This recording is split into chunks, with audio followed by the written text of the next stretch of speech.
My greetings to all the viewers of Yearn to Learn.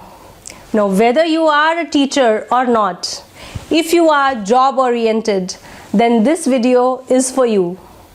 Because here I am going to share how not to leave your job. Yes, you heard me right.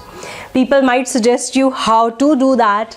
I'll tell you how not to do that. So it is something different, and I hope the other 4-5 minutes you are going to invest in this video, you are going to learn something from it for sure.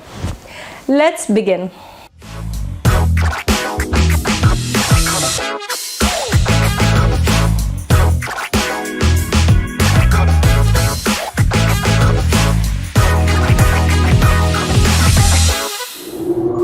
The first thing that comes to my mind is, why do we leave our jobs? So sometimes we get so frustrated out of a situation that in anger, in haste, in irritability, we take that decision that I want to leave my job. So my first tip is not to leave your job in anger. If you are angry, give yourself some time, take a walk, go to some colleague, have a word with him or her, just relax yourself, have some tea or coffee that helps you relax, take a stroll around. When you're relaxed, then take any decision. So never ever leave your job in anger. My next tip is that never ever leave your job on a bad note. Now what does I mean? I mean, life is all about relationships we make. A job is much more than something of an exchange where we are doing work and we are getting paid, because there we engage with people. If we are an educator, we are engaging not just with students but with our colleagues, with our teachers, with admin staff, with manager, with HR team, whatever people are working there, with our supervisors. And so happens in any scenario, whether it's an MNC, any other institution, organization, company, there are team members, there are managers, there are different positions. So we make relationships there.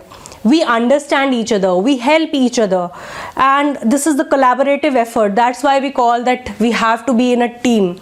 So never ever leave it on a bad note. By that I mean that your relationship with that institution, organization should not be a rotten one. If this particular thing is not convincing you, then you can also think in a selfish manner that for your future job, you might need some recommendation, some experience letter or any other document for which you have to come back. So please do not spoil your relation with your present company. My third and fourth point would go hand in hand. So whenever there is a job contract, there is a notice period as well.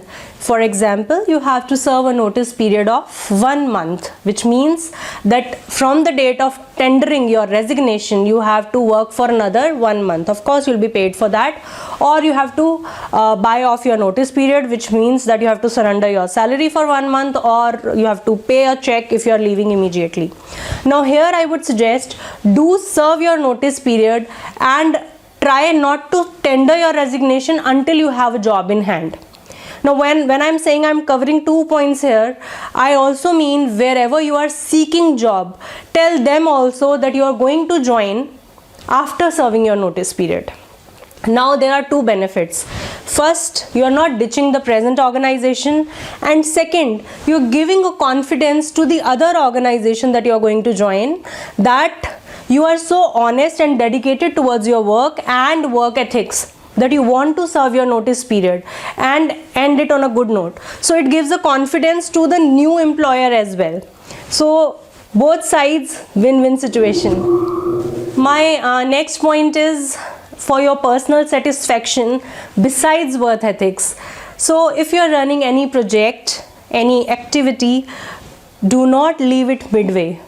Even if your notice period is about to end, try to finish that, try to have a closure on it, and if you are handing it over, hand it over properly, and always say that if there is anything, you are there to help, for example, a smooth transition, or for the other person who is joining, if that person needs any help. So this again is related to the first point, that you are leaving on a good note and you are there. Believe me, it's not just about work ethics. It would give you also a sense of satisfaction, contentment, and a better sleep, because you are sleeping at peace then that I have not done anything wrong. So these are a few tips that I would say how not to leave your job. I hope it would help you. May God bless you, and may you keep growing in your jobs, whatever you are doing. Thank you.